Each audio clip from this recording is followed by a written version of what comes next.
Turn your eyes upon Jesus. Look full in his wonderful face, and the things of earth will grow strangely dim in the light of his glory and grace.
Shalom jemaat yang terkasih di dalam Yesus Kristus. Junei Tishong Cememan Ping An.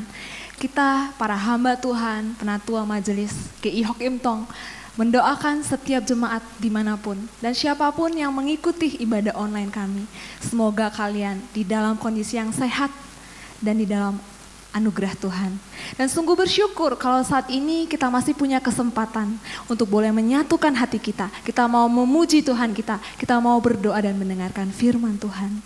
Mari sebelumnya kita tanggalkan segala hal-hal pikiran kita yang bisa mengganggu fokus kita.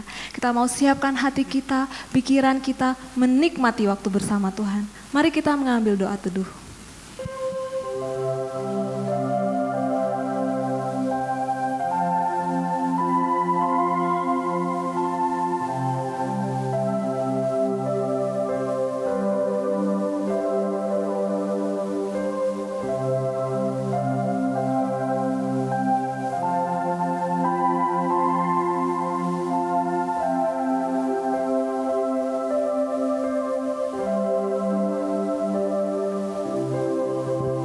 Amin. Jemaat yang terkasih, hal apa yang membuat kita di dalam hidup ini teringat akan Tuhan? Apakah ketika hidup kita dilimpahi oleh banyak berkat materi? Ataukah ketika kita mengalami hal-hal yang baik dan menyenangkan? Coba jemaat yang terkasih, tarik nafas dan lepaskan. Coba kita pandang sekeliling kita. Maka kita akan menyadari tidak ada alasan untuk membuat kita tidak bersyukur. Sebab Allah yang kita miliki adalah Allah yang melampaui segala sesuatu. Dia adalah Sang Pencipta, Dia Tuhan kita. Mazmur 104 ayat 1 berkata, "Pujilah Tuhan hai jiwaku, Tuhan Allahku, Engkau sangat besar." Mari kita mengagungkan Tuhan kita memuji-muji kita yang maha besar. Lagu KPPK 14, sungguh besar Kau Allahku.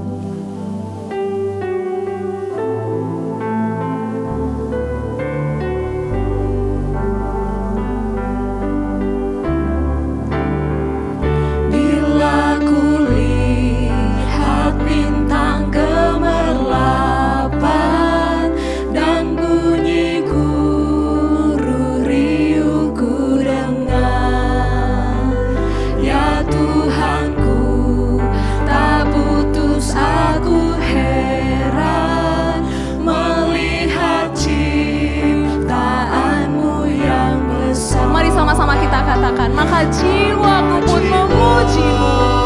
pun memujimu, sungguh besar Kau Allahku. Maka jiwaku pun memujimu, sungguh besar Kau Allahku. Apabila kami merenungkan, siapakah Engkau yang menebus kami dengan darah-Mu yang kudus? Kami bersyukur Tuhan, kami sungguh bersyukur. Pemberian-Mu dalam menebus, ku tertegun, bagiku dicurahkan oleh Putra-Mu, darahnya kudus. Maka jiwaku pun memujimu, sungguh besar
Saat ini, bagi yang mau dan masih sanggup, saya mau ajak kita bersama-sama ambil sikap berlutut, berdoa di hadapan Tuhan. Mari kita merendahkan diri kita di hadapan Tuhan yang maha besar. Dia maha kuasa, Dia maha kasih. Mari kita ucapkan syukur kita karena perbuatan-perbuatannya yang ajaib, kebaikannya, karya penebusannya di dalam hidup kita. Kalau kita mau pikir, siapakah kita manusia? Kita lemah, kita begitu kecil, kita tidak berdaya, bahkan kita tidak pernah layak datang di hadapannya. Mari saat ini kita merendahkan diri kita. Hanya Tuhanlah yang melayakkan kita. Mari kita berdoa mengakui juga segala kelalaian dan dosa kita. Mungkin timbul dari hati kita, pikiran kita, perkataan kita, bahkan perbuatan kita. Bapak Ibu Saudara, kita mohon ampun dan kita minta belas kasihan Tuhan. Anugerah Tuhan boleh melimpah di dalam hati kita, hidup kita. Jemaat yang terkasih, silakan berdoa buka suara dan saya akan memimpin. Bapa yang bertata di dalam kerajaan surga, sungguh ya Tuhan, kami bersyukur dan kami tidak henti-hentinya bersyukur Tuhan ketika kami memikirkan Engkau adalah Allah Sang Pencipta alam semesta. Kau menciptakan kami, Kau mengasihi kami, Kau menebus kami dengan darah-Mu yang kudus. Dan Kau melayakkan kami datang di hadapan-Mu ya Tuhan. Dan pada saat ini ya Tuhan, kami menyadari betapa kami tidak mampu tanpa Tuhan. Betapa kami tidak berdaya tanpa Tuhan. Hanya oleh kasih-Mu, hanya oleh anugerah-Mu Tuhan, kami boleh hidup hari ini. Tuhan, sesungguhnya dan kami harus terus-menerus memuji-muji nama Tuhan, bersyukur atas kasih dan kebaikan Tuhan. Tuhan, kami juga menyadari seringkali Tuhan, kami mungkin lalai, kami mungkin gagal untuk taat, kami mungkin menjadi orang-orang yang telah menyakiti hati Tuhan dengan perkataan kami, perbuatan kami, bahkan pikiran kami ya Tuhan. Tuhan, saat ini kami di hadapan-Mu, kami mohon ampun atas segala dosa kami. Tuhan, sucikanlah kami, Tuhan layakkanlah kami, Tuhan peluklah kami dengan kasih anugerah-Mu, sehingga kami boleh menikmati Tuhan. Sehingga kami boleh mengalami Tuhan di dalam hidup kami. Kami boleh dikuatkan dan kami boleh dihiburkan ya Tuhan. Terima kasih Tuhan, kami datang di hadapan-Mu. Terimalah kami ya Tuhan. Ini seluruh permohonan dan doa kami sampaikan di dalam nama Tuhan Yesus, penebus kami, juru selamat kami yang hidup. Kami berdoa dan bersyukur. Amin. Maka jiwa kami ya Tuhan, tiada hentinya mau memuji Engkau. Memuji Engkau.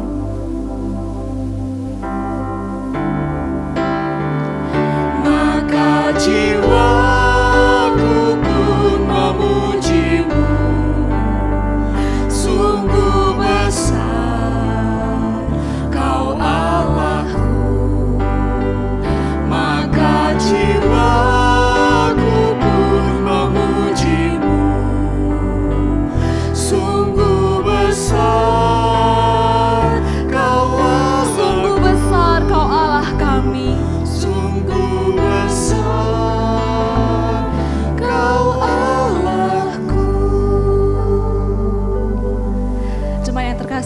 silakan duduk.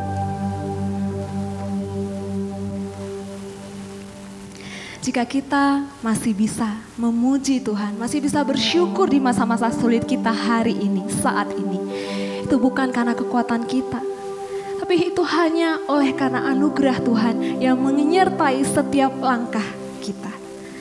Di dalam langkah hidup ini, kita menyadari hanya anugerah Tuhan, hanya pengharapan oleh Tuhan. Dialah yang menyertai kita, Dia yang menuntun hidup kita. Mari kita pujikan lagu Sepanjang Jalan Anugerah.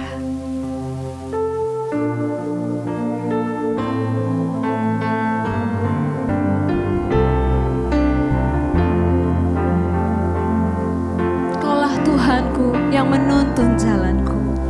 Kaulah Tuhanku yang tuntun jalanku, di gunung di lembah menyertai selalu.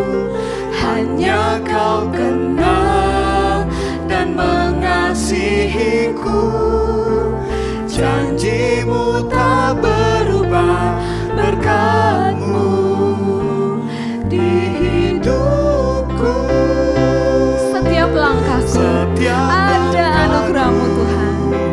Ada anugerah-Mu, tangan Tuhan memegangku erat. Setiap langkahku penuh pengharapan, tangan Tuhan menuntun jalan hidupku. Kita nyanyikan sekali lagi.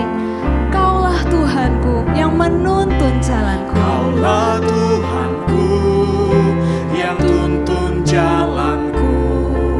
Di gunung, di lembah, dimanapun kita berada, Dia menyertai selalu. Hanya Kau kenal dan mengasihiku. Janji-Mu tak berubah. Setiap langkah kita ada anugerah Tuhan. Hidupku, setiap langkahku ada anugerah-Mu, tangan Tuhan memegangku erat. Setiap langkahku penuh pengharapan, tangan Tuhan. Kita nyanyikan dalam bahasa Mandarin. Ibu yo ibu.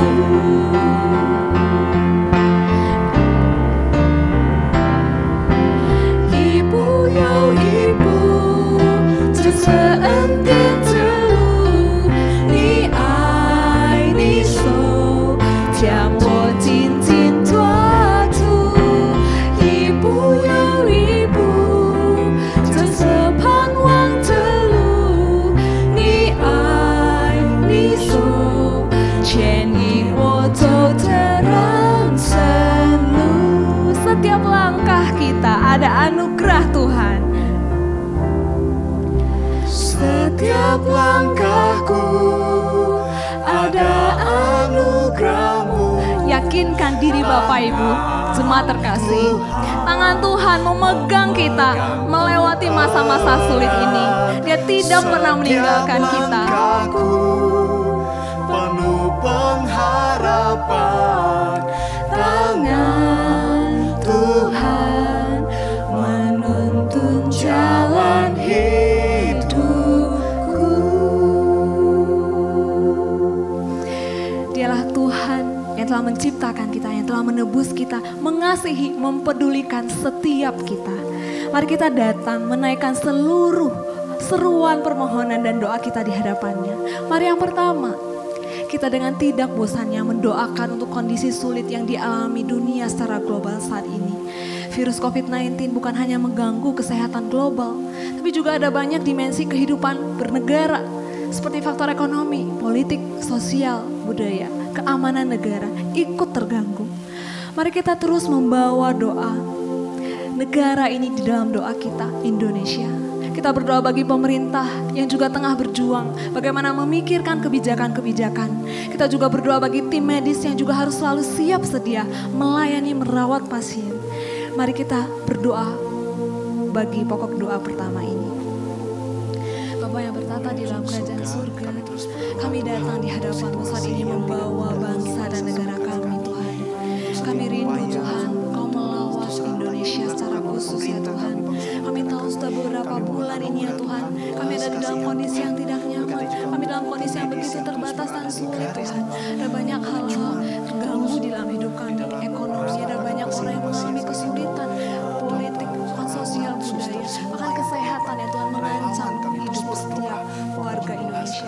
Tuhan, kami mau serahkan ke dalam tangan Tuhan untuk setiap pemerintah Indonesia yang saat ini mereka bekerja memikirkan bagaimana untuk mendatangkan kebaikan bagi bangsa dan negara kami. Kami juga berdoa, ya Tuhan, bagi setiap tim medis, mereka yang harus selalu siap sedia untuk boleh mengobati, untuk boleh merawat dan melayani pasien. Tuhan, berikan mereka kesehatan. Tuhan, berkati keluarga mereka juga yang ada di rumah. Kami mau serahkan mereka ke dalam tangan Tuhan. Mohon bimbingan Tuhan, mohon kasih Tuhan melingkupi mereka. Ini doa dan permohonan kami, ya Tuhan. Demi dan di dalam nama Tuhan Yesus kami bersyukur, kami berdoa. Amin. Mari kita juga terus berdoa bagi gereja GI Hock Im Tong. Dan setiap tim yang terlibat di dalam perekaman ibadah secara online. Kita berdoa juga untuk para hamba Tuhan, guru-guru Sweety Kids. Biarlah diberikan kesehatan, kesiapan untuk menyampaikan firman Tuhan. Baik itu siaran lewat YouTube, maupun di Zoom, maupun juga lewat radio. Kita berdoa untuk setiap aktivitas yang dikerjakan oleh gereja untuk memperhatikan, care dengan jemaat. Bantuan diakonia, kelompok-kelompok CG, seminar, bahkan juga pastoral yang dilakukan. Biarlah itu boleh menolong setiap jemaat tetap kuat, tetap bertumbuh di dalam iman kepada Kristus. Dan kita juga doakan mungkin juga saat ini ada jemaat-jemaat kita yang belum bisa mengakses ibadah secara online. Kita juga bawa di dalam doa. Mari kita buka suara kita berdoa. Bapak yang bertata di dalam kerajaan surga, kami juga menyerahkan gereja kami. Situasi yang tidak mudah ini kami terus bersatu hati berdoa Tuhan untuk hamba Tuhan, untuk majelis, untuk semua perekaman ibadah baik di Sweety Kids, di remaja maupun pemuda dewasa kebaktian Tuhan, semua tim yang terlibat di dalam pelayanan. Kami terus berdoa memohon kekuatan daripada Tuhan. Kami juga berdoa untuk upaya daripada gereja untuk terus care peduli kepada jemaat-jemaat di dalam bantuan diakonia maupun pembinaan lewat Zoom meeting maupun YouTube dan lain sebagainya, care group yang dilakukan. Kami mohon pertolongan Tuhan, anugerah Tuhan, supaya setiap pelayanan itu boleh menjadi berkat, menjadi kekuatan bagi jemaat-jemaat yang mengalami kesulitan. Terima kasih Bapak, terima kasih. Terpujilah Tuhan hanya di dalam kami boleh menjangkau mereka. Terima kasih Tuhan, doa dan permohonan kami hanya di dalam nama Tuhan Yesus. Kami bersyukur, kami berdoa dan kami percaya. Di dalam nama Tuhan Yesus kami serahkan doa ini. Amin. Selanjutnya, mari kita juga berdoa untuk setiap jemaat-jemaat, saudara-saudari kita yang tengah bergumul, profesi apapun yang mereka miliki. Saya minta kepada jemaat pria, mari kita berdoa untuk jemaat yang sedang bergumul dengan kesehatan tubuh mereka. Mungkin mereka yang harus check up kesehatan, mungkin mereka yang sedang sakit tapi tidak bisa ke dokter, ke rumah sakit. Kita doakan mereka. Dan kita juga berdoa untuk mereka yang sedang bergumul dengan pekerjaan. Mungkin para guru, para dosen, para pengusaha, para karyawan yang sudah dirumahkan, yang harus bekerja dari rumah, ataupun yang masih harus bekerja di luar rumah. Mereka yang membuka usaha online untuk memenuhi kebutuhan hidup mereka. Mari jemaat pria doakan mereka yang sedang bergumul dengan sakit penyakit dan sedang bergumul dengan pekerjaan mereka. Dan jemaat wanita, mari kita juga berdoa bagi mereka yang bergumul untuk kebutuhan hidup sehari-hari. Mereka yang mungkin tidak bisa lagi menerima pendapatan, mereka yang mungkin gajinya harus dipotong, mereka yang mungkin terpaksa mengalami PHK, mereka yang memikirkan bagaimana menyambung hari demi hari. Kita bawa mereka di dalam doa. Dan kita juga berdoa bagi mereka yang bergumul dengan studi, anak-anak yang akan naik tingkat. Khususnya juga mereka yang akan melanjutkan ke perguruan tinggi. Hal ini tidak mudah. Mereka juga sedang menunggu apa yang harus dilakukan. Mari kita berdoa. Kita sebutkan 2 nama jemaat kita, saudara-saudari seiman kita di dalam doa kita. Mari kita buka suara kita berdoa. Bapak yang bertata di dalam kerajaan surga, kami juga berdoa bagi mereka yang sedang bergumul untuk kebutuhan hidup sehari-hari. Mereka yang mungkin sudah tidak punya lagi uang, mereka mungkin juga harus berhenti bekerja. Mereka juga mungkin harus menerima pendapatan tidak sepenuhnya, tapi mereka harus menafkahi seluruh anggota keluarga. Tuhan, kami bawa mereka di dalam nama Tuhan Yesus, kekuatan yang daripada Tuhan, supaya Tuhan menolong membukakan jalan dalam setiap pergumulan, kesulitan yang mereka hadapi. Kami terus bersatu hati berdoa memohon jalan keluar yang terbaik yang berasal daripada Tuhan. Terima kasih Bapa, terima kasih. Terpujilah Engkau hanya di dalam nama Tuhan Yesus. Setiap mereka yang akan melanjutkan ke perguruan tinggi, Tuhan juga berikan mereka kesabaran, berikan mereka penantian akan janji Tuhan, akan rencana dan waktu Tuhan yang indah di dalam hidup mereka. Kiranya Tuhan pimpin mereka. Kami serahkan jemaat-jemaat ini ke dalam tangan Tuhan, dan kami bersyukur dan kami berdoa hanya di dalam nama Tuhan Yesus, Tuhan dan Juru Selamat kami yang mengenal kami pribadi lepas pribadi. Amin. setiap langkah hidup kita, sesulit apapun, kita bersyukur karena kita melihat anugerah Tuhan, anugerah terbesar ketika kita ditebus dan diselamatkan. Mari kita nyanyikan, setiap langkahku Tuhan ada anugerah-Mu. Setiap langkahku ada anugerah-Mu, tangan Tuhan memegangku erat. Setiap langkahku penuh pengharapan, tangan Tuhan menuntun jalan hidupku. Kita juga tetap berdoa bagi keluarga kita. Di masa-masa pandemik ini saya yakin ada begitu banyak kebiasaan-kebiasaan baru yang muncul. Ada begitu banyak gaya-gaya hidup yang muncul. Hal ini tidak mudah di tengah-tengah keluarga. Ada banyak pasangan suami istri, orang tua dengan anak, mungkin tengah mengalami cekcok, mungkin tengah mengalami konflik, mungkin sedang menyesuaikan diri satu dengan yang lain. Mari kita mohon Tuhan hadir, kasih-Nya melembutkan hati setiap anggota keluarga, menambahkan kesabaran, menambahkan kesatuan hati untuk datang kepada Tuhan. Dan kita mohon Tuhan memberkati keluarga-keluarga Kristen boleh tetap bersatu di dalam anugerah Tuhan. Mari kita buka suara kita berdoa. Bapa yang bertata di dalam kerajaan surga, kami berdoa Tuhan di dalam situasi-situasi yang tidak mudah ini. Kami berdoa Tuhan untuk banyak penyesuaian yang baru. Kami berdoa secara khusus untuk keluarga-keluarga, suami istri mungkin di dalam proses penyesuaian yang ada. Bagaimana harus membimbing anak-anak dan banyak penyesuaian yang baru. Kami bersatu hati, mungkin ada konflik, mungkin ada penyesuaian. Tuhan Engkau yang melembutkan hati keluarga-keluarga, mungkin ada relasi yang kurang baik. Tuhan yang melembutkan hati mereka untuk boleh kembali bersatu untuk memandang kepada Kristus, sumber kedamaian. Terima kasih Bapak, terima kasih. Terpujilah Engkau. Hanya di dalam nama Tuhan Yesus kami berdoa, kami bersyukur. Datang kepada Tuhan, mencari wajah-Mu dan menemukan kasih-Mu di dalam hidup mereka. Terima kasih ya Tuhan, eratkanlah setiap keluarga-keluarga Kristen ini. Kami serahkan doa ini dalam nama Tuhan Yesus, Juru Selamat kami yang hidup. Kami berdoa dan mengucap syukur. Amin.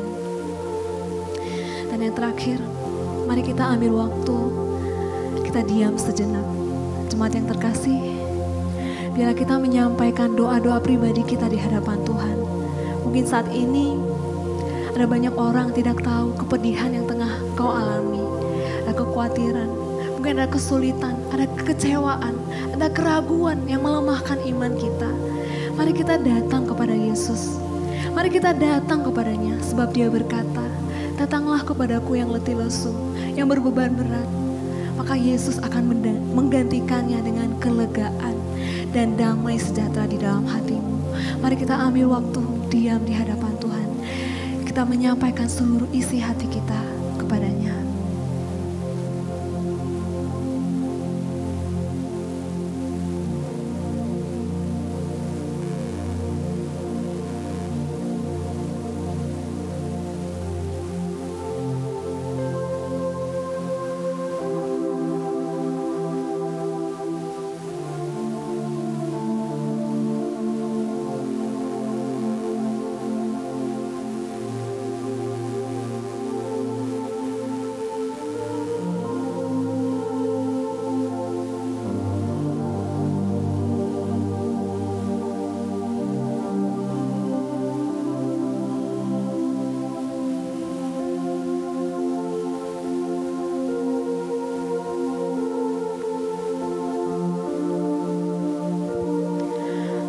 Bapa yang baik, Bapa yang bertata di dalam kerajaan surga, Bapa yang kami sembah di dalam nama anak-Mu Yesus Kristus. Tuhan, kami sekali lagi sungguh bersyukur karena Engkau adalah Allah yang mempedulikan kami. Sekalipun kami adalah orang-orang yang tidak layak dan tidak berharga, tapi Engkau mengasihi kami begitu dalam. Dan hanya Engkaulah pribadi yang paling mengenal kami, pribadi lepas pribadi Tuhan. Engkaulah yang mengetahui kedalaman hati kami. Dan kami membuka hati kami terbuka di hadapan Tuhan. Tuhan, pada pada saat ini, jikalau jemaatmu, anak-anakmu saat ini sedang berduka, sedang sulit, sedang sedih, sedang khawatir, Tuhan, biarlah Engkau yang menjadi Allah yang menyatakan dirimu bagi mereka dan bagi setiap kami. Tuhan, kami mohon, biarlah Tuhan yang terus menuntun setiap jalan hidup kami. Kami mohon anugerah dan kekuatan yang daripada Tuhan. Karena hanya itulah yang memampukan kami untuk hidup hari demi hari ya Tuhan. Itulah yang memampukan kami untuk berdiri tegak di dalam iman kami. Kami boleh terus percaya dan bersandar kepada Tuhan. Dan kami boleh Tuhan memperlihatkan kasih Tuhan. Iman kepada Yesus Kristus, Tuhan yang benar. Yang tidak pernah gagal untuk menolong setiap kami. Yang tidak pernah gagal untuk membangkitkan dan memulihkan kehidupan setiap kami anak-anakmu. Dan kami menyerahkan seluruh permohonan kami, doa kami kepada Engkau, Allah kami, Juru Selamat kami, yang mengerti kami, yang mempedulikan kami. Terima kasih Tuhan, terima kasih Tuhan. Demi dan di dalam nama Tuhan Yesus Kristus, Juru Selamat kami bersyukur, kami berdoa. Amin. Shalom jemaat yang dikasihi Tuhan, bersyukur hari ini kita masih boleh menikmati satu kesempatan untuk kita boleh merenungkan satu kebenaran firman Tuhan. Dan hari ini tema yang diberikan kepada saya adalah strong relationship with God, atau memiliki satu hubungan yang intim bersama dengan Tuhan. Dan ayat yang diberikan kepada saya yaitu diambil dari kitab Yakobus pasal yang keempat ayat yang ke-8. Mari kita akan sama-sama buka Yakobus pasal yang keempat ayat yang ke-8. Bapak Ibu, saya akan ingin bacakan bagi Bapak Ibu sekalian. Mendekatlah kepada Allah dan Ia akan mendekat kepadamu. Tahirkanlah tanganmu, hai kamu orang-orang berdosa, dan sucikanlah hatimu, hai kamu yang mendua hati. Sekian pembacaan firman Tuhan yang diambil dari Yakobus pasal 4 ayat yang ke-8. Tapi sebelum kita akan memasuki perenungan firman Tuhan pada hari ini, marilah kita meminta pimpinan Tuhan terlebih dahulu. Bapa dalam surga, kami sungguh bersyukur untuk kesempatan yang indah kami boleh merenungkan firman-Mu. Tuhan, pimpin, sertailah kami, pimpinlah juga dan berikan kesiapan hati bagi kami, untuk kami sungguh-sungguh boleh merenungkan akan kebenaran firman-Mu. Tuhan yang tolong, Tuhan juga yang sertai, Tuhan juga yang boleh berikan pengertian kepada setiap kami, agar kami sungguh boleh memahami akan firman-Mu di tengah keterbatasan yang sedang kami hadapi pada saat ini. Tuhan pimpin, berbelas kasihanlah kepada kami, agar kami boleh menikmati Engkau di dalam pemberitaan firman Tuhan pada hari ini. Bapak Ibu yang dikasihi dalam nama Tuhan, pada hari ini, di tengah wabah virus ini, maka nasihat yang paling sering saya dapatkan dari orang-orang yang ada di sekitar saya adalah bagaimana saya menjaga kebersihan tubuh saya. Bagaimana saya diajarkan untuk sering-sering mencuci tangan. Bahkan saya nggak jarang sekali ada orang yang tidak mengatakan kepada saya kalau pulang dari luar, Bapak harus jaketnya dicuci, bajunya dicuci, celananya dicuci, bahkan kalau bisa sampai apa yang kita pakai itu kita cuci. Kenapa? Karena pada saat ini kita sedang menghadapi satu virus, yaitu virus COVID-19. Apalagi yang paling sering sekali saya dengar adalah bagaimana saya harus sering-sering mencuci tangan. Saya yakin bukan hanya dari orang saja kita dengar ini. Bahkan di toilet-toilet umum, bahkan di kamar mandi umum, di situs berita, bahkan di media sosial pun, mereka bersama-sama mengajarkan kita bagaimana kita mencuci tangan dengan benar. Bahkan yang saya tahu, ada beberapa para ahli merekomendasikan kepada kita untuk mencuci tangan selama 20 detik. Dan ada banyak lagu yang direkomendasikan kepada kita saat kita mencuci tangan kita. Ada lagu ABCD, ada lagu Twinkle Twinkle Little Star. Bahkan yang saya tahu, saya baca juga, bahkan ada lagu paduan suara Staying Alive dari Bee Gees. Hanya untuk membuat kita bahwa sungguh COVID-19 adalah virus yang berbahaya, karena itu kita harus menjaga diri kita. Karena virus COVID-19 sudah menewaskan lebih dari 250.000 orang di seluruh dunia. Kita semua begitu waspada. Seringkali kita juga merasa bahwa ketika kita menghadapi COVID-19 kita tidak mampu melakukan apa-apa. Karena kita melawan hal yang tidak nampak. Karena itu yang harus kita lakukan di masa seperti ini, bukankah? Ketika kita tahu kita punya Tuhan, kita minta pertolongan Dia dan minta penyertaan Tuhan. Sambil kita juga menjaga diri kita dengan tindakan pencegahan. Salah satunya adalah dengan menjaga kebersihan, yaitu dengan cuci tangan. Dan Bapak Ibu, hal yang menarik dari ayat yang kita baca, ternyata mencuci tangan juga disebutkan di ayat yang ke-8 yang tadi baru saja kita baca. Dikatakan di sana, tahirkanlah tanganmu. Dalam bahasa Inggrisnya, wash your hands. Bapak Ibu, apa yang terjadi? Apakah jemaat yang diberikan surat Yakobus ini adalah jemaat yang mengalami COVID-19 juga? Bukan Bapak Ibu. Mereka memang mengalami satu virus pada saat itu, tetapi bukan COVID-19. Karena pada zaman itu ada satu virus yang juga menyebabkan kematian. Bahkan virus ini ada sebelum virus corona. Dan virus ini juga ada ketika virus corona saat ini merajalela di dunia ini. Bahkan virus ini juga akan tetap ada bahkan setelah corona berlalu. Dan mungkin sampai kepada akhir zaman virus ini tetap ada. Nama virus ini adalah virus dosa. Dan kita tahu virus dosa sudah menjangkit seluruh umat manusia semenjak Adam dan Hawa. Virus ini juga seringkali tidak nampak, tetapi sangat nyata dampaknya dalam kehidupan umat manusia. Dan yang kematian yang dihasilkan bukan hanya kematian biasa, kematian tubuh, tetapi adalah satu kematian yang kekal. Virus dosa juga menjadi hal yang menyebabkan kita tidak dapat memiliki relasi yang intim dengan Tuhan. Seperti tema yang kita akan sama-sama gumulkan pada hari ini. Apa yang terjadi? Apa yang terjadi pada saat itu Bapak Ibu? Apa dampak dari virus dosa kepada jemaat yang menerima surat Yakobus? Dikatakan di sana bahwa surat Yakobus diberikan kepada kaum Yahudi di perantauan. Mereka mempunyai masalah. Yang pertama masalahnya adalah jemaat pada saat itu sedang jauh dari Tuhan. Mereka sedang dalam perantauan, mereka sedang mengalami pergumulan dan mereka jauh daripada Tuhan dan mereka tidak aktif mendekatkan diri kepada Tuhan. Yang kedua, jemaat juga pada saat itu mempunyai pemahaman yang salah tentang iman. Yakobus menulis, jika imanmu tidak disertai perbuatan, maka iman itu pada hakikatnya adalah mati. Di dalam Yakobus 2 ayat yang ke-17. Ada satu pemahaman jemaat yang salah, yang mengira bahwa iman itu hanya berbicara tentang pengetahuan.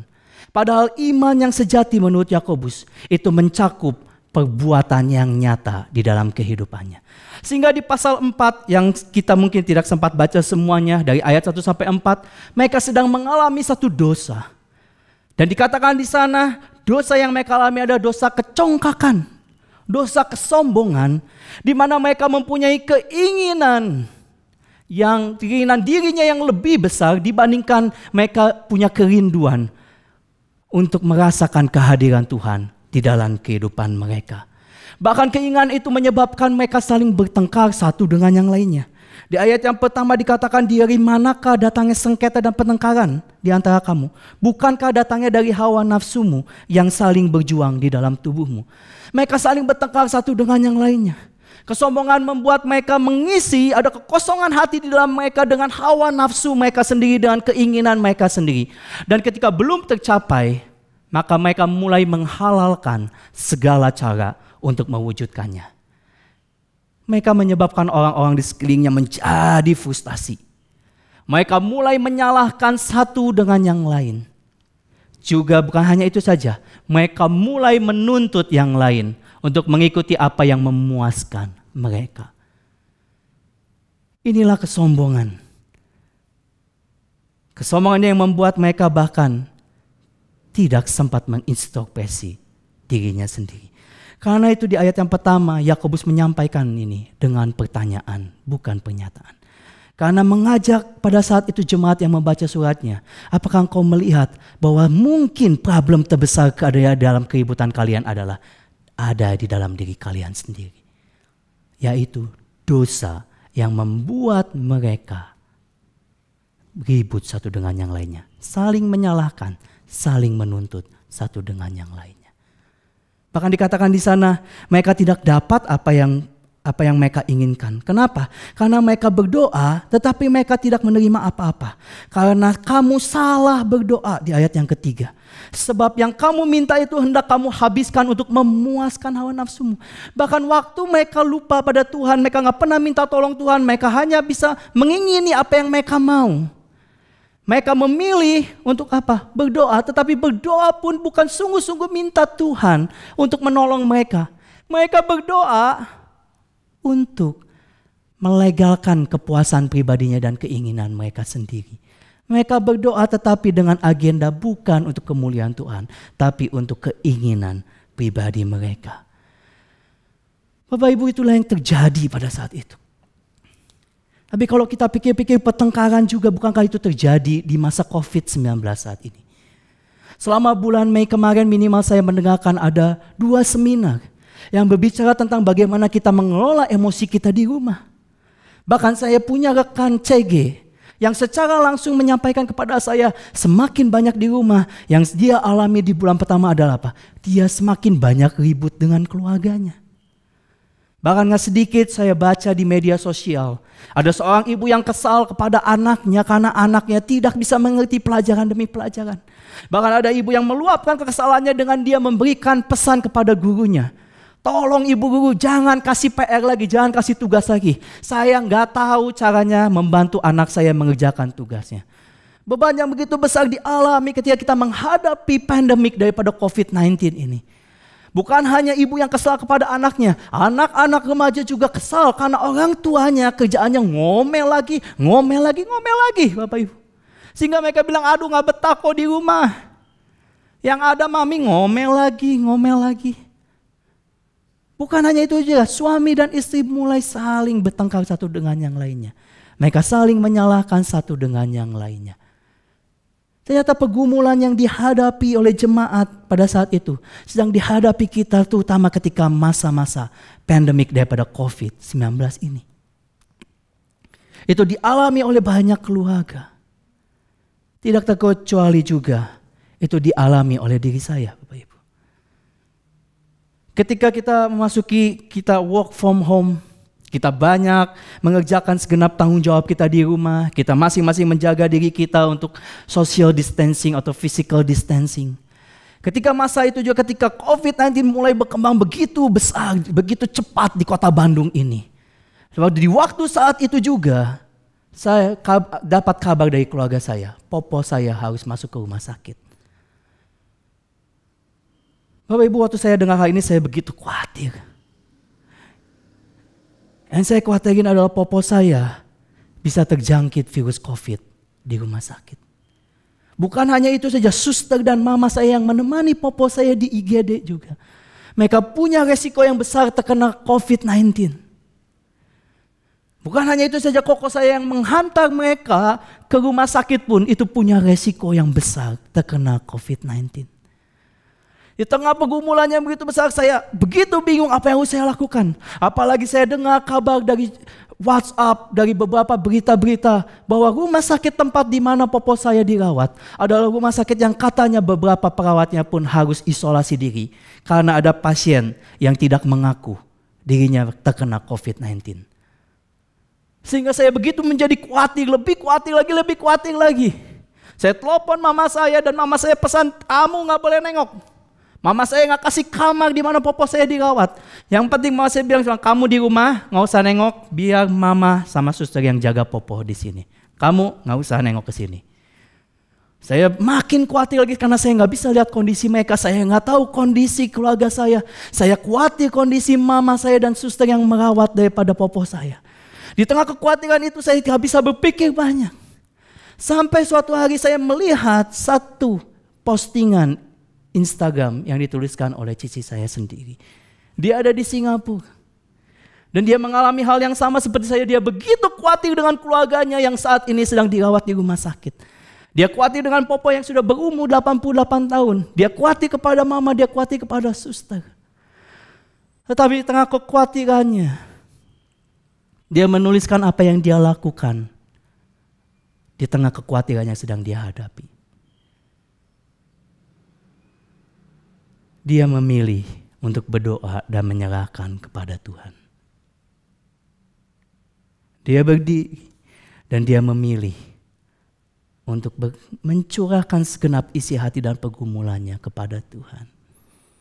Dan dia mengatakan, Tuhan, kami perlu damai sejahtera yang melampaui segala akal pikiran itu. Dia mengatakan, saya takut. Dia mengatakan, saya khawatir. Dia mengatakan, saya sebenarnya pengen tahu kondisi mereka dan pengen nengok mereka. Tapi saya percaya di tengah keterbatasan saya, Tuhan yang akan memelihara mereka. Ketika membaca hal itu, seketika itu juga saya berpikir, kenapa saya bisa lupa saya punya Tuhan? Kenapa saya bisa lupa saya punya Tuhan yang berkuasa di atas segala sesuatu? Kenapa saya bisa lupa saya punya Tuhan yang lebih besar daripada segala kekhawatiran dan segala hal yang terjadi di dunia ini? Kenapa saya lupa saya punya Tuhan yang begitu luar biasa? Dan pada saat saya baca, saya doa. Dan yang ada di pikiran saya cuma satu. Tuhan seperti bilang kepada saya, Hen, aku yang pegang segala keluargamu. Segala kehidupan mereka aku yang menjagai. Aku mampu melakukannya.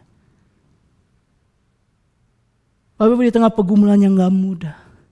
Di tengah pergumulan yang sedang kita hadapi. Kita seringkali bahkan membiarkan diri kita lupa untuk minta pertolongan kepada Tuhan. Bahkan seringkali kita menempatkan Tuhan bukan jadi yang paling pertama yang kita minta pertolongan. Kita seringkali menjadikan Tuhan bahkan mungkin di poin-poin terakhir kita berusaha sehebat kita, pakai hikmat kita, pakai kepintaran kita. Tapi kita lupa menyerahkan kepada Tuhan yang sungguh-sungguh sebenarnya punya kemampuan, punya kuasa untuk melakukan perkara yang besar dalam kehidupan kita. Di masa seperti ini juga, saya merasakan bahwa saya juga kena virus dosa kesombongan ini. Saya bukan mengutamakan Tuhan, tapi saya lebih memikirkan hal-hal lain, lebih memikirkan strategi-strategi lain dibandingkan memulainya dengan menyerahkan kepada Tuhan. Di masa seperti ini, berapa banyak dari kita orang tua dan anak-anak yang lupa introspeksi diri. Sehingga kita membiarkan emosi kita keluar. Membiarkan itu menjadi tidak enak suasananya di rumah kita. Atau berapa banyak dari kita di masa pandemi COVID-19 ini justru sudah jujur. Saya sudah berhenti berdoa. Karena saya sudah merasa bahwa saya kurang. Saya sudah kehilangan harapan di dalam Tuhan. Atau mungkin kita berdoa yang salah. Kita hanya berdoa untuk apa? Kepentingan diri kita sendiri. Bukan mencari kehendak Tuhan di dalam kehidupan kita. Kita terlalu sombong untuk tidak meminta pertolongan kepada Sang Pemegang Kendali dalam kehidupan kita. Tetapi kasih karunia yang dianugerahkannya kepada kita lebih besar daripada itu. Kalimat itu yang dituliskan di ayat yang ke-6. Yang menjadi jawaban pergumulan orang-orang pada saat itu. Dan menjadi jawaban di dalam pergumulan yang sedang kita hadapi. Sekali lagi saya bacakan, tetapi kasih karunia yang dianugerahkannya kepada kita lebih besar daripada itu. Karena itu ia katakan Allah menentang orang yang congkak, tetapi mengasihani orang yang rendah hati. Inilah jawaban di dalam pergumulan kita. Bahwa apapun yang terjadi dalam kehidupan kita, betapa besarnya tantangan yang kita hadapi pada saat ini, ingatlah ada kasih karunia yang lebih besar daripada semuanya itu. Dan ini juga jawaban kenapa di masa seperti ini kita gak bisa merasakan Tuhan. Karena kita lupa ada kasih karunia Tuhan. Karena kita lupa dan kita tidak punya kerendahan hati untuk menghadap kepada kasih karunia Tuhan. Padahal inilah jawabannya. Seperti ayat yang ke-8 dikatakan, mendekatlah kepada Allah dan ia akan mendekat kepadamu. Tahirkanlah tanganmu, hai kamu orang-orang berdosa. Dan sucikanlah hatimu, hai kamu yang mendua hati. Kasih karunia Allah yang diwujudkan melalui Kristuslah yang menjadi jawaban kita untuk melawan virus dosa yang sedang kita hadapi. Melalui Kristuslah kasih karunia itu diberikan kepada kita supaya kita tidak lagi menjadi budak dosa. Supaya kita punya kemampuan untuk mengalahkan virus dosa yang menjangkiti setiap kita. Bapak Ibu yang dikasih dalam nama Tuhan. Hari ini kita punya satu jawaban. Tetapi kita harus selalu ingat bahwa jawaban kita bukanlah hanya sebuah teori seperti apa yang Yakobus bilang. Jawaban iman kita adalah harus diwujudkan melalui apa? Melalui satu tindakan. Melalui satu perbuatan. Karena itu mari kita akan membaca bersama-sama lanjutan daripada ayat yang ke-8. Tahirkanlah tanganmu, hai kamu orang-orang berdosa, dan sucikanlah hatimu, hai kamu yang mendua hati. Saya lanjutkan kepada ayat yang ke-9. Sadarilah kemalanganmu, berduka cita dan merataplah. Hendaklah tertawamu kamu ganti dengan ratap dan sukacitamu dengan duka cita. Apa yang diajarkan oleh Yakobus adalah bagaimana kita menunjukkan bahwa kita sungguh-sungguh adalah umat yang mau menerima kasih karunia Tuhan. Yang paling pertama adalah kita harus memandang serius dosa kita. Kita harus memandang serius dosa yang ada yang menjangkiti setiap kita. Karena kita masih manusia biasa. Rasul Paulus pernah mengatakan kepada kita bahwa roh memang penurut, tetapi daging lemah. Mengapa Yakobus untuk menolong kita, menyuruh kita untuk apa? Mentahirkan tangan kita. Karena dia mengambil satu konsep di dalam perjanjian lama tentang bagaimana imam sebelum mempersembahkan korban, mereka membasuh tangannya. Artinya tangan ini melambangkan sikap batin kita yang berdosa dan mengakui bahwa kita berdosa dan mengambil keputusan untuk menghentikan dosa. Karena Tuhan benci kepada dosa. Sehingga Yakobus mengajak kita, ayo di tengah apapun yang sedang kita alami, iblis sedang menunggu waktu yang tepat untuk mencobai setiap kita. Karena itu kita harus berhati-hatilah dan sadarilah dosa adalah hal yang penting di dalam kehidupan kita. Jauhilah dosa. Janganlah sampai kita jatuh ke dalam dosa. Jangan sampai kita jatuh ke dalam pencobaan yang iblis lakukan untuk kita semua. Karena itu hari ini kita mengajak semua. Mari kita introspeksi di dalam diri kita. Apakah ketika kita dalam kondisi pada hari ini, dosa apa yang kita punya di dalam diri kita? Dosa apa yang kita punya yang mungkin itu tanpa sadar adalah dosa yang sebentar lagi kita akan buahi dan kita akan lakukan. Ibu, mari kita merefleksikan diri kita pada saat ini. Kita mengenal lebih lagi tentang diri kita. Dan kita juga menganggap serius tentang dosa kita. Yang kedua dan yang terakhir Bapak Ibu. Dikatakan di sana, dan sucikanlah hatimu, hai kamu yang mendua hati. Di ayat ke-7 juga dikatakan, karena itu tunduklah kepada Allah dan lawanlah iblis. Maka ia akan lari daripadamu. Yang pertama bukan hanya kita menganggap serius dosa itu. Tetapi yang kedua kita juga butuh satu kesucian hati. Dan jangan sampai kita punya hati yang mendua. Kita harus punya ketundukan kepada Allah. Kita harus punya kerinduan untuk mendekat kepada Allah. Apa yang dimaksud dengan ketundukan kepada Allah ini Bapak Ibu? Ketundukan kepada Allah ini artinya kita mengakui sungguh-sungguh di dalam kehidupan kita bahwa Allah adalah Allah yang menyelamatkan setiap kita. Kita percaya bahwa Allah adalah Allah yang memiliki satu hukum perintah yang harus kita tepati. Allah yang kita percaya, yang kita tunduk kepadanya juga adalah Allah yang memelihara setiap kita dalam kondisi apapun. Kita harus percaya kepada tiga hal itu. Karena itulah modal kita untuk kita tidak mendua hati ketika kita sungguh-sungguh percaya Allah kita Allah penyelamat. Allah kita adalah Allah yang punya perintah yang harus, yang begitu rindu kita menempatinya. Dan Allah kita adalah Allah yang memelihara setiap kita. Karena itu ketika kita sadar bahwa Allah kita adalah segalanya yang terpenting dalam kehidupan kita, maka kita diajak untuk jangan sampai kamu mendua hati. Dikatakan sana, sucikan hatimu, jangan sampai engkau mendua hati. Apa yang dimaksud di sini, Bapak Ibu? Artinya adalah kita meletakkan Tuhan sebagai satu-satunya di dalam kehidupan kita. Bapak Ibu, saya selalu ingat dengan satu cerita yang disampaikan oleh seorang pendeta di dalam satu khotbah. Pada saat itu seorang majelis datang kepada pendeta ini dan bertanya, "Pak, kenapa saya tidak mengalami satu relasi dengan Tuhan yang baik?" Jawab pendeta ini, mungkin ada sesuatu enggak Pak? Mungkin boleh diceritain enggak? Menurut Bapak, bagaimana kehidupan rohani Bapak? Dia cerita panjang tentang bagaimana dia saat teduh, bagaimana dia berdoa. Sampai di satu kalimat dia mengatakan bahwa bagi saya Pak, Tuhan adalah nomor 1 di dalam kehidupan saya. Nomor 2 dalam kehidupan saya yang terpenting adalah keluarga. Nomor 3 yang terpenting dalam kehidupan saya adalah pelayanan. Nomor 4 yang terpenting dalam kehidupan saya, barulah pekerjaan saya.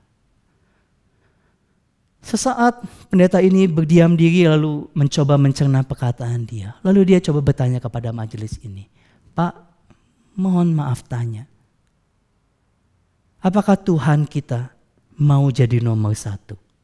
Atau dia mau jadi satu-satunya?" Sesaat kalau kita pikir menjadi nomor 1 itu satu hal yang baik.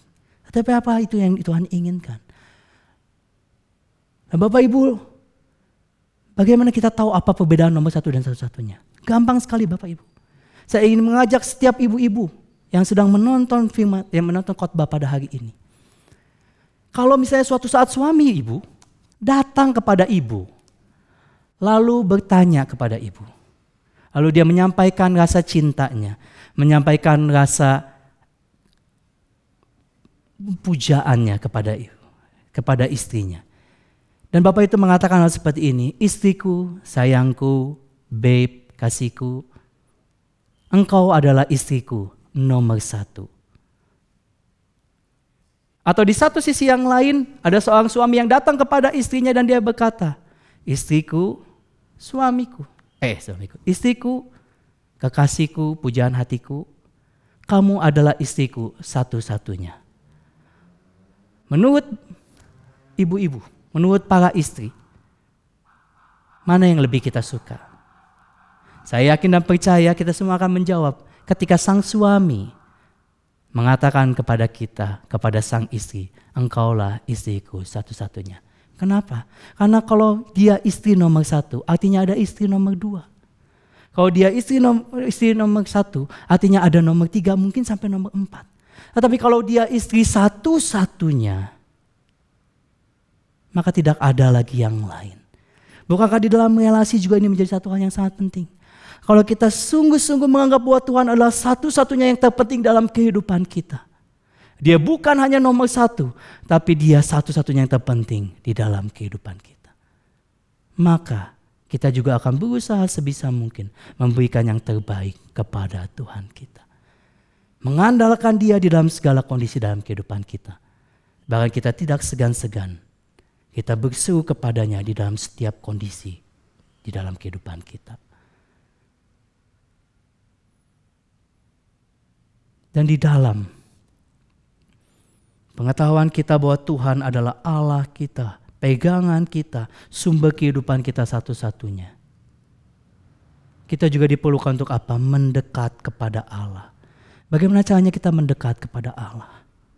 Itu dengan satu kehidupan spiritualitas yang benar bersama Tuhan. Disiplin rohani, baik itu di dalam berdoa dan bersaat teduh. Bahkan kita tidak segan-segan untuk merenungkan akan firman-Mu terus-menerus. Karena kita mau mengerti, karena kita percaya bahwa Engkaulah satu-satunya, bahkan kita mau mengerti apa yang menjadi kerinduan hati-Mu. Kita juga mau mengerti apa yang menyakiti hati-Mu.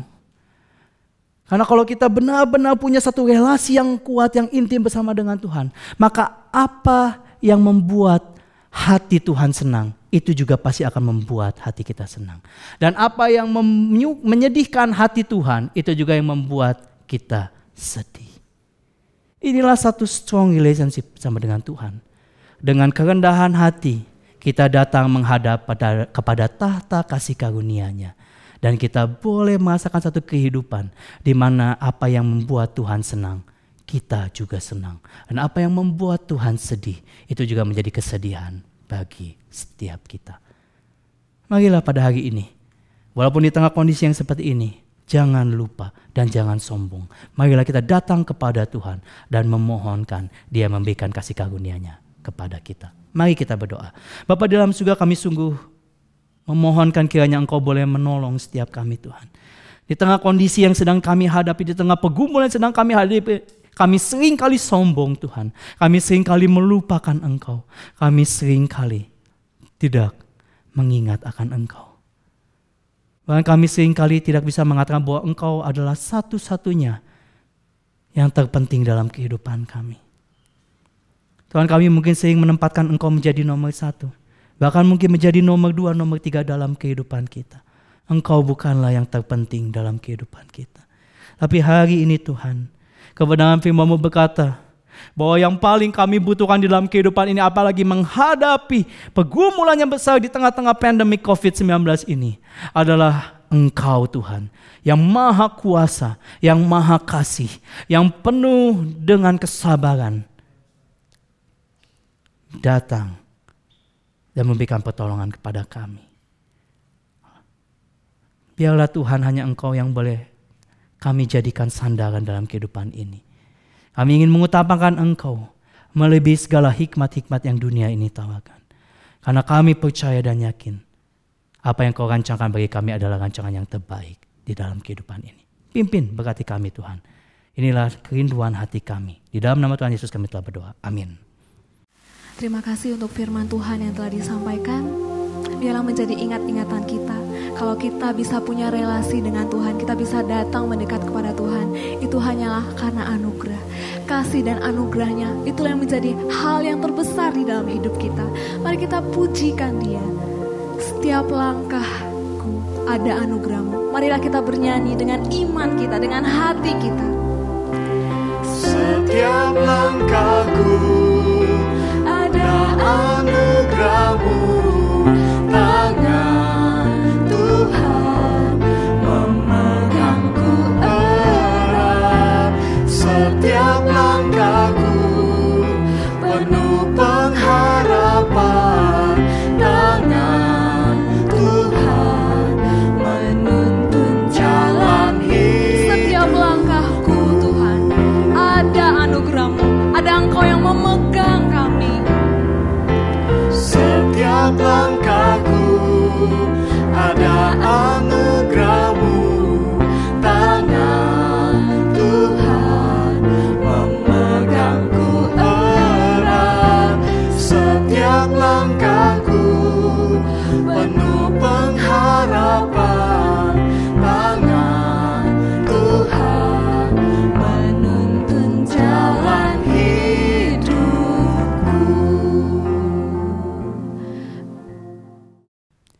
Mari jemaat yang dikasihi Tuhan, kita bangkit berdiri bersama, kita akan menerima berkat Tuhan.